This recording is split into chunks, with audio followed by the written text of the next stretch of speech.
Hello বন্ধুরা, এই জায়গাটি কি তোমরা চিনতে পারছো? হ্যাঁ, একদমই ঠিক ধরেছো। এটা হচ্ছে কল্যাণী আইটিআই মোড়। তো বিকাল হলেই না কোথাও একটা যাওয়ার জন্য মনটা খুব খচখচ করে। তার জন্য ভাবলাম তো চলো একটু কল্যাণী থেকেই ঘুরে আসা যাক। কল্যাণী আইটিআই মোড়ের প্যান্ডেল এটা। তো প্যান্ডেলটা কিন্তু পুরোপুরি কমপ্লিট হয়ে গেছে। কত মানুষ এসেছে, কত মানুষ ভিডিও করছে, ব্লগিং করছে।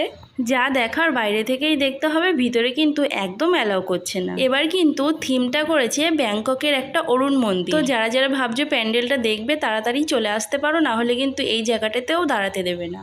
তো যাই হোক, প্যান্ডেল দেখা কমপ্লিট হয়ে গেছে। পাশেই ছিল একটা মোমোর দোকান। তো ওই দাদাটা কিন্তু মোমোটা হেভি বানায়। তো আমি স্টিম মোমো খেতে পছন্দ করি না, তার জন্য এক প্লেট প্যান ফ্রাই মোমো নিয়ে নিয়েছি আর দুটো চিকেন স্যাটে নিয়ে নিয়েছি। তো তোমরা কারা কারা আসতে চাও এসে এই দোকানে খেয়ে দেখতে পারো, সত্যি কিন্তু অসাধারণ বানায়। তো দুপুরে বেরিয়েছিলাম কয়েকটা প্যান্ডেল দেখার জন্য। তো প্যান্ডেলগুলো দেখে নিয়েছি, তো সেগুলো তোমাদের সঙ্গে